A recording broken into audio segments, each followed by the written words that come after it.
Hey everyone, how's it going? It's Cullen. And Dan, yes, from I'm Dan. FTWApps.com, and so right now it's the end of getting close to the end of day two. End of day two at PAX, and today we're actually shooting from the what's this? The classic gaming console area, free play. Yeah, so classic consoles. All your favorite consoles from times begone. Playing. I see Bubble Bobble. I see Punch Out. I see we've got some Super Street Fighter 2. Yeah. I think maybe behind me. I'm not sure. Yeah, lots of good stuff in there. But so today, I guess there's a lot of things that we saw. We still didn't see any iPhone gaming. So Nope, day no two, iPhone. no iPhone. Still, Our predictions were correct. We prognosticated appropriately. Yeah, so there's none there. But there was actually a lot of celebrity love going on. Yes. So yes, a lot of big names walking around yeah. PAX East. We once again for the second day in a row sort of hung out with the joystick guys. Yes, that's very funny. So yes. yeah, Justin McElroy, and this time Chris Grant was there as well. And then in line, I really enjoyed talking to John Davison from Gamepro. He was great talking to us about iPhone gaming and sort of where he sees the social networkness going with that. I think the most interesting there was that he's playing Wii Rule. Oh, I know, and everyone's playing Wii Rule, and they're all farming together, farming that corn. Yeah, exactly. Well, actually, he's one of the guys that sort of turned me on to Wii Rule when it first came out. So that's how I sort of learned about it, was through him. So it was good to see. He's still playing it now 2 weeks later. And then N'Gai Croal, he's a big, huge insider in the gaming world. And I was actually surprised that he doesn't play as much iPhone games or doesn't play anything different than what the average gamer does. I sort of expected a bit more indie insider stuff, yeah, you seem a bit to, more you culture. You seem to have the impression that these big names would be playing games that aren't available to people like you and me. They get the inside track on some. I expected some magic door that gets open to you when you're on the inside, but no, apparently they're just playing the same stuff that we're all playing. And then who else we saw? We Adam Sessler. We saw Adam Sessler. He was hanging out in the expo. We went up to him and asked him, if he could give us his his iPhone app that he's playing. Really surprised me. Very surprisingly, he is an iPhone Luddite. I didn't know. I didn't see it He coming. does not use the iPhone. He said that he has his BlackBerry that he uses for work.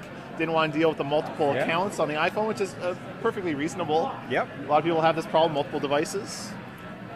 But I was surprised. I thought that he would be one up on all the latest trends, but he just doesn't have time for it. Doesn't fit into his lifestyle, so it's fine. I mean, great guy. I mean, he totally would have done the video. He just said this is unbelievably the only probably piece of gaming he's not actively involved in. Yeah. So I don't know. So day two's in the bag. So right now, still, I'd say the number one thing at PAX is waiting in line. Waiting in line. So a lot of people reading the tweets about PAX, bringing their Kindles. Yep. Lots of big, thick books in line. Lots of sitting. Yeah. There's lots of stuff. Lots of people walking around. Lots of people just walking right in front of a camera. Okay. I mean, that's cool. Yeah. Hey, no worries. You're on the internet. Welcome. It's definitely a lot of people waiting in line.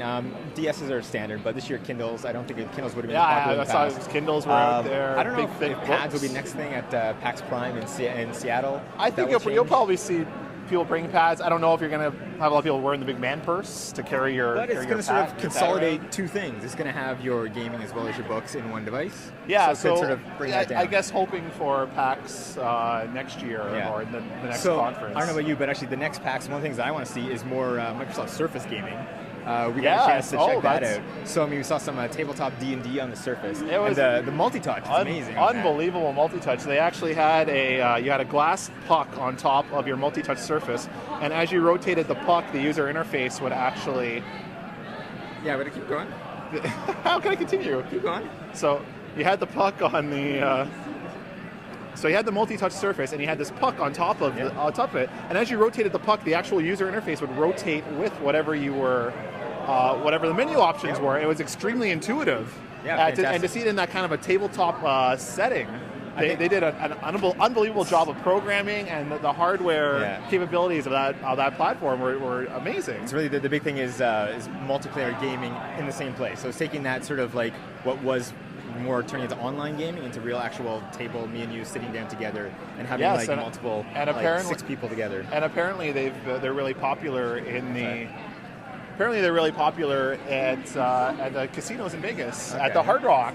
The Microsoft representative telling us they had about 6 to 7 of these tables. Yeah. That you're there, you're talking to your friends, and then maybe there's a lull in the conversation, and you might play a group game on this touchable table. I thought that was amazing. Yeah. I got to go there. I need to see more of that next year. Oops. Oh, it's okay. Don't worry. Keep going. Go pick it up. It's okay.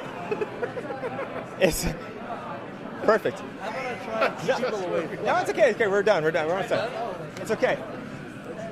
Don't mind the technical difficulties. It's okay. We're going to bring it a little closer. So, no, it's fantastic. It's really fun. We got to wrap it up. We're getting kicked out of this. Yeah, all right. This place, it's Saturday night. It's the party's just getting started, I guess. People drinking early. You have to really be drinking because this is a wired microphone. And you can see the wire going to the camera, but that stops nobody. No, you're dazzled by the bright lights and the the star power. Oh, the star power of the two hosts is blinding. Fantastic. People don't even know what's going on anymore. So we got to wrap up internet. Maybe day 3 we'll do a quick little recap, but day 2 in the bag.